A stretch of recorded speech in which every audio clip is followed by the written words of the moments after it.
মনের প্রশ্ন আসতে থাকে, হুজুর ঈদে মিলাদুন নবী তাহলে কোথা থেকে আসলো? এইবার চলেন ঈদে মিলাদুন নবী আবিষ্কারের ইতিহাসে চলে যাই। ঈদে মিলাদুন নবী আবিষ্কার হয়েছে সর্বপ্রথম মিশরের কায়রোতে। ৪র্থ শতাব্দীতে মিশরের কায়রোতে সর্বপ্রথম ঈদে মিলাদুন নবী নামটি উল্লেখ করা হয়।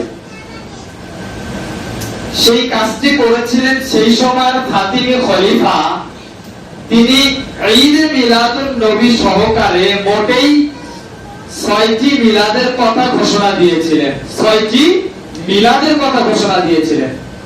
১ মিলাদুন নবী, ২ মিলাদে আলী, ৩ মিলাদে ফাতেমাতুজ জাহরা, ৪ মিলাদে হাসান, ৫ মিলাদে হুসাইন, ৬ ওই সময়ের যিনি বাদশা ছিলেন, ওই সময়ের যিনি ক্ষমতাশীল বাদশা ছিলেন তার নামে মিলাদ।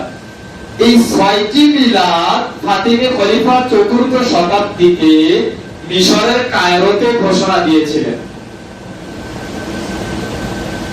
তার মধ্য থেকে ঈদে মিলাদুন নবীটাকে বেশি চয়েস করে কিছুদিন তারা উদযাপন করে, তারপর ওটা একদম উঠে যায়। আবার নতুন করে ৭ম হিজরিতে ইরবিল শহরের বাদশা আবু সাইদ উনি আবার নতুন করে ৭ম হিজরিতে এই ঈদে মিলাদুন নবী উদযাপন করেন, প্রচলন চালু করেন। ওই তখন থেকে ৭ম হিজরি বাদশা আবু সাইদ ইরবিল শহরে যে ঈদে মিলাদুন নবী উদযাপন করলেন, তখন থেকে আজ পর্যন্ত সেই ঈদে মিলাদুন নবীর প্রচলন রয়েছে মানুষের মধ্যে। কে আবিষ্কার করলেন? কোন একজন বাদশা। তিনি তাবেঈও নন, কোন ইমামও নন, খোলাফায়ে রাশিদিন নন, সাহাবায়ে কেরাম নন, নবী তো নন, একজন বাদশা চালু করলেন। মানে ৪র্থ শতাব্দীর আগে ঈদে মিলাদুন নবী শব্দটি পৃথিবীতে ছিল না।